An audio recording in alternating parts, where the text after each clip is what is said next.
On February 28, 2026, the global economy found itself held hostage by a narrow strip of water. The Strait of Hormuz, through which a fifth of all global oil passes, was effectively closed. A military conflict severed the planet's main energy artery, paralyzing thousands of tankers. How did a single maritime corridor manage to crash the markets of Asia and the West, and who is really controlling this chaos? According to analysts, this crisis has surpassed even the infamous Arab oil embargo of the 70s. Over 150 giant vessels are stranded at the approaches to the strait, fearing missile strikes and drone attacks. Insurance premiums for maritime carriers have skyrocketed to an unthinkable 5% of the vessel's total value. Commercial operators, realizing the scale of the threat, simply refuse to send their ships into this kill zone. This caused the transit of oil and liquefied gas from the Persian Gulf to plummet by nearly 90%. Saudi Arabia, the UAE, Iraq, and Kuwait were forced to urgently cut production by 10 million barrels a day.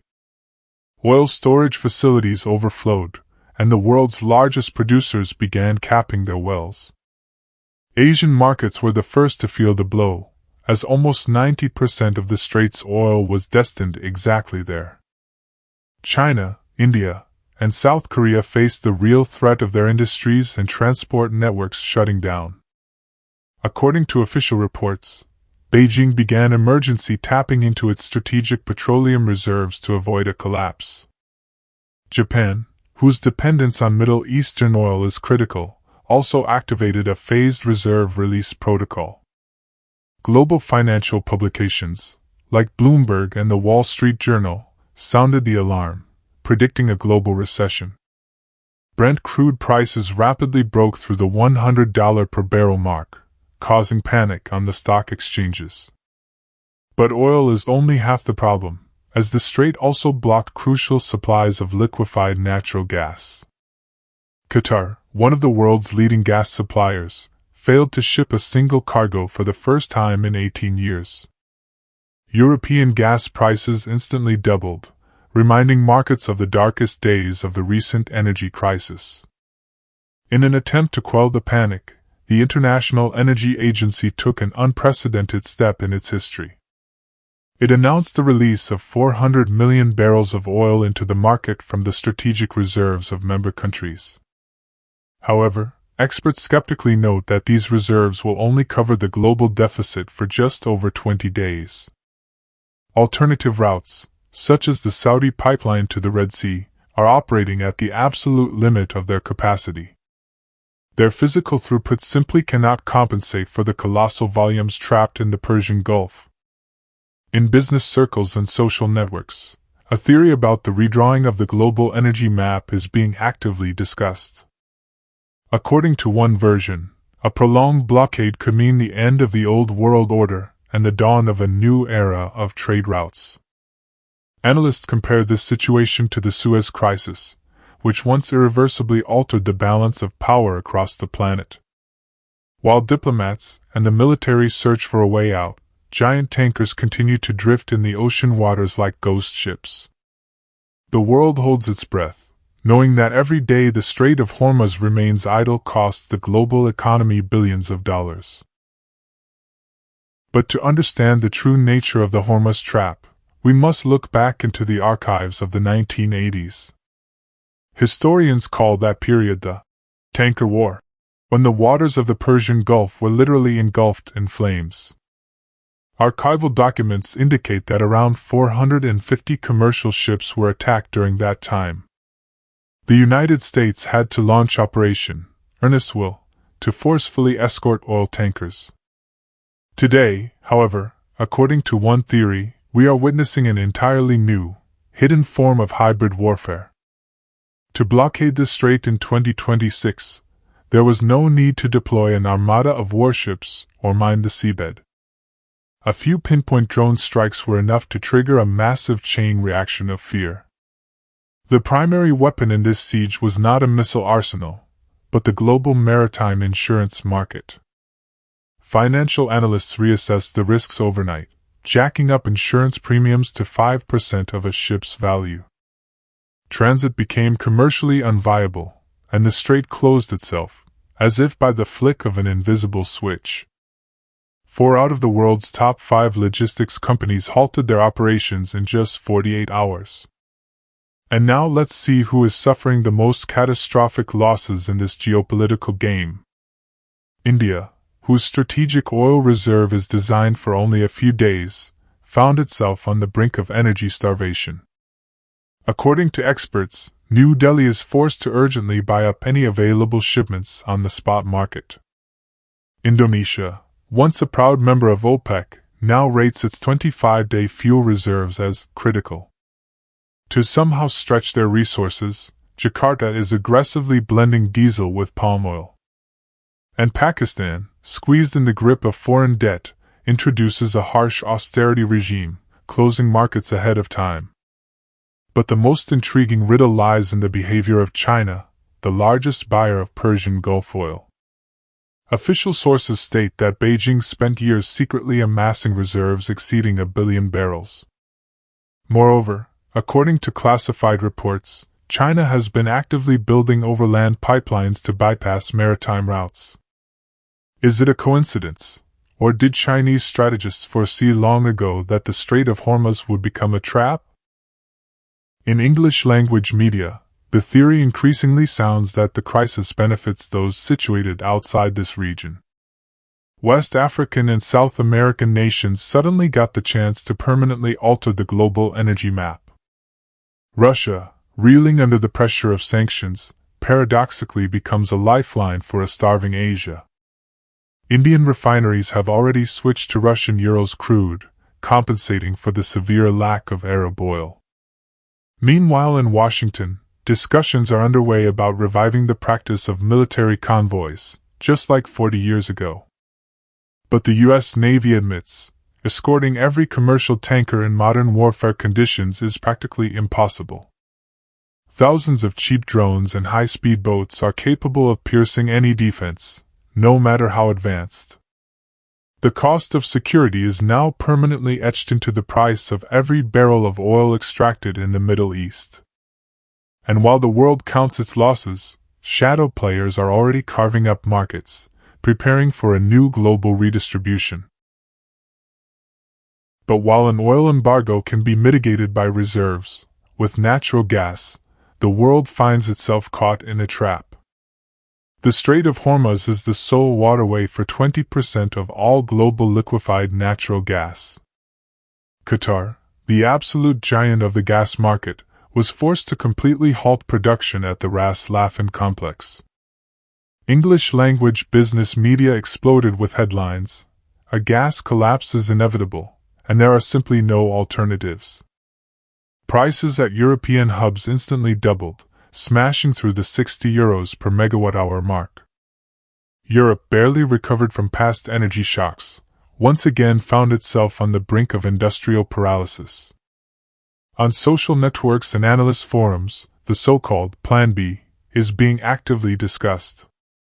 They are referring to a system of backup pipelines capable of pumping oil around the blockaded strait. Saudi Arabia has launched its East-West mainline at full capacity, leading directly to the Red Sea ports. The United Arab Emirates is utilizing its pipeline to the port of Fujairah, emptying right into the Gulf of Oman. Iraq is desperately trying to redirect flows through Turkey's Ceyhan to somehow salvage its export revenue. But according to historians and economists, this is merely an illusion of rescue, completely unable to replace the sea route. All this infrastructure can only handle a small fraction of those 20 million barrels that used to flow through Hormuz. Shipping giants, in desperation, are routing their tankers all the way around Africa, via the Cape of Good Hope. This detour adds 15 long days and up to $5 million in extra costs to every single voyage. Global financial institutions, such as Goldman Sachs, have already revised their forecasts downward. Analysts from Bernstein openly warn, if the blockade drags on, oil could easily break $150 a barrel. Wall Street experts are calling this scenario the largest energy disruption since the oil shock of 1973. And while the markets are feverish, a true diplomatic drama is unfolding in the political corridors of Washington. The White House is desperately urging its NATO allies to form a new coalition to escort commercial vessels. The proposal is to create an armada of destroyers that will forcefully punch a safe corridor for the merchant fleet. However, according to Western press insiders, traditional European allies have responded with an icy refusal. Germany, Spain, and Canada have officially stated they will not send their warships into this meat grinder. Even Japan, critically dependent on these supplies, preferred to step back from direct military intervention. An unprecedented rift has emerged. The West proved unready to unanimously defend the circulatory system of its own economy. Satellite images of the empty strait are going viral on social media, becoming a symbol of superpower impotence. Traders are frantically buying up futures, placing massive bets on how long this devastating status quo will hold. Arab monarchies understand. Their trillion-dollar investments in the Western economy are now depreciating by the day. The world has realized a terrifying fact. The security of the entire planet hangs by a thread in a narrow 39-kilometer bottleneck. And the question is no longer when the oil will flow, but rather who will dictate the new rules of the game. But while the Western fleet is paralyzed by fear, an inexplicable anomaly has begun to occur in the Strait of Hormuz. According to vessel tracking systems, tankers suddenly started passing right through the invisible blockade. Archival data shows Iran opened a narrow corridor, but certainly not for everyone. According to sources from business circles, Chinese ships were granted the right to survive in the strait. The largest buyer of Iranian oil secured an exclusive immunity from missiles and drones. Captains of international vessels quickly realized the new rules of this survival game. Radars recorded how European and Asian bulk carriers began altering their identification codes. Desperate signals of Chinese owner or Muslim crew flew into the airwaves to avoid an attack. According to one theory, we are witnessing how Beijing intercepts control over the region without firing a single shot. Arab monarchies understand. Washington can no longer guarantee the safety of their maritime routes. But behind the oil panic lies a much more terrifying threat that front pages remain silent about. The Strait of Hormuz is not just gasoline, it is the absolute foundation of global food security. More than a third of all global nitrogen fertilizer exports pass through this very artery. Without cheap Qatari gas, factories in Europe and Asia are forced to shut down production en masse. UN analysts warn, a fertilizer deficit will devastate harvests from India all the way to Latin America. Historians remind us that it was food price spikes in 2010 that triggered the Arab Spring. Today, the lives of hundreds of millions of people are at stake, held hostage by a logistical collapse. And while food can be attempted to be grown, the next threat could destroy the Middle East in a matter of days. We are talking about drinking water, which in the Gulf countries is produced by giant desalination plants. Archival documents record, the first strikes have already hit critical water supply infrastructure. Water pollution caused by burning tankers could permanently halt these desalination facilities. Global experts are shocked. A war for resources has quietly turned into a war for physical survival. Under these conditions, yet another unexpected beneficiary of the chaos steps onto the world stage. The agricultural markets of Russia, possessing colossal reserves of fertilizers, are recording super profits. Western sanctions fade into the background when the threat of total global famine arises. China, taking advantage of its exclusive transit, is actively buying up discounted Iranian and Russian raw materials. Countries of the global south increasingly ask, why should they depend on a dollar system that cannot protect them? According to one theory, this specific crisis will become the trigger for shifting trade to alternative currencies. Asian tigers are reviewing their alliances, pivoting towards entirely new centers of power.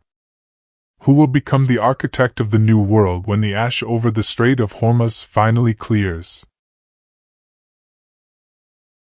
In the English-speaking financial corridors, the name Ray Dalio, billionaire and Bridgewater founder, is heard increasingly often.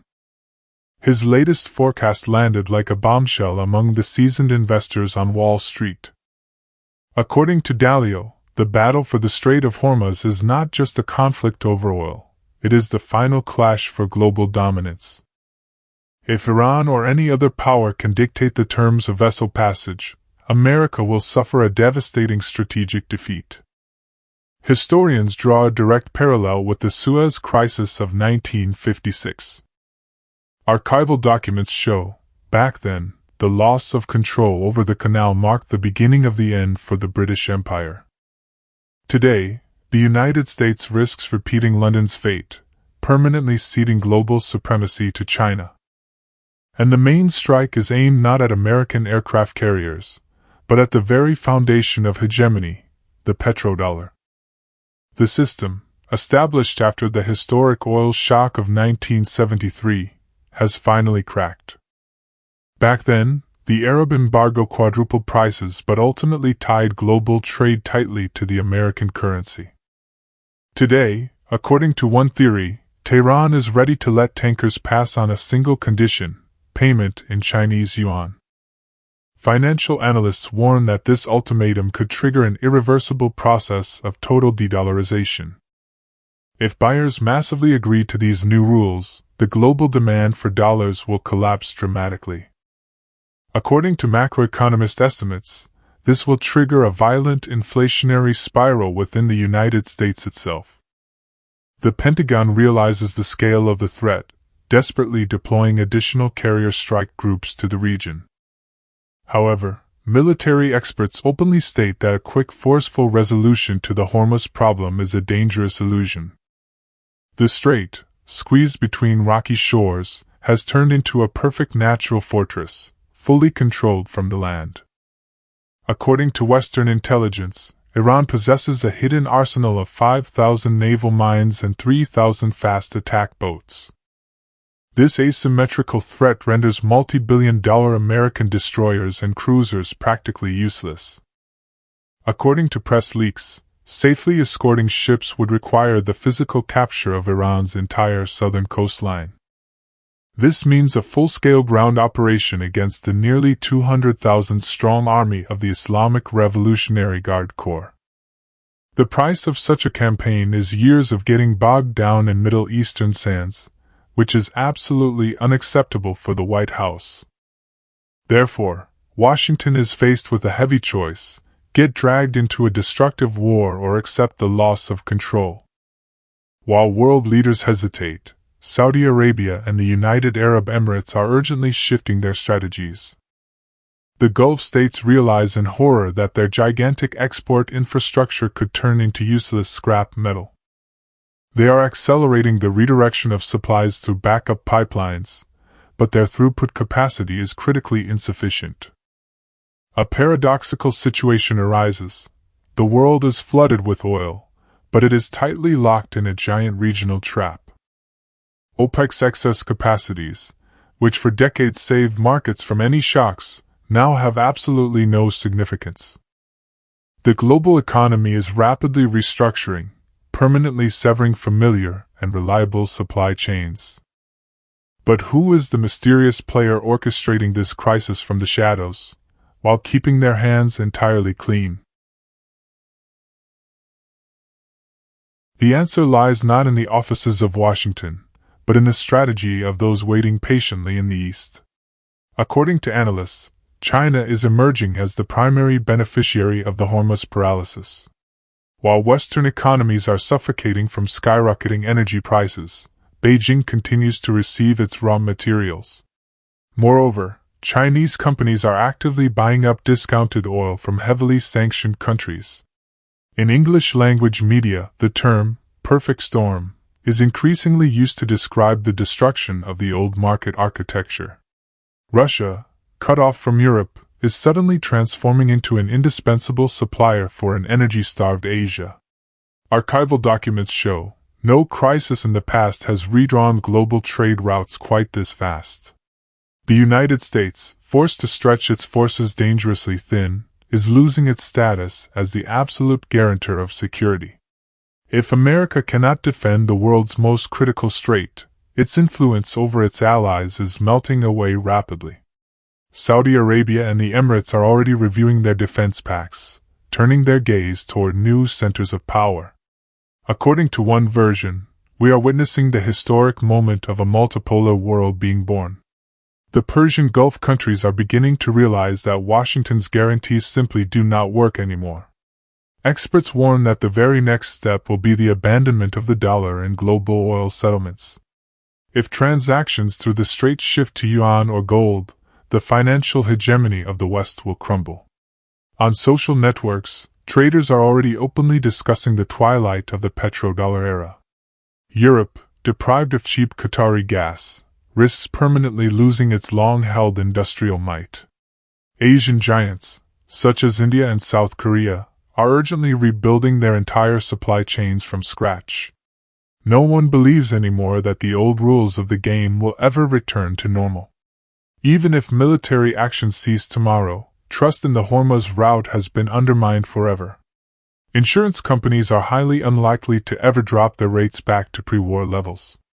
Billions in investments are already flowing into alternative projects, trans-African ports and massive bypass highways. The African continent suddenly finds itself in the spotlight as the new, secure global transit zone. This means that the geography of global energy is shifting right before our very eyes. The crisis surrounding this narrow strip of water has exposed the terrifying fragility of our modern civilization. 39 kilometers of sea have proven that globalization can quickly become a deadly trap. In the end, this game is not won by whoever has the most aircraft carriers and cruise missiles. The winner will be the one who can control logistics, resources, and the new global financial flows. The Hormuz trap has snapped shut, leaving the old world face to face with a harsh new reality. And while stranded tankers continue to rust waiting for convoys, history is already writing its next chapter. The era of cheap energy and absolute Western hegemony has been left in the past forever. We are standing on the precipice of the greatest economic shift in modern history. Who do you think will emerge as the true victor from this unprecedented global chaos? Write your opinion in the comments, because that is exactly where the most heated debates are unfolding right now. If you want to continue tearing the masks off the biggest geopolitical secrets, subscribe to our channel. Hit the notification bell so you don't miss our brand new historical investigations. Ahead of us lie many more mysteries that official reports strongly prefer to keep silent about.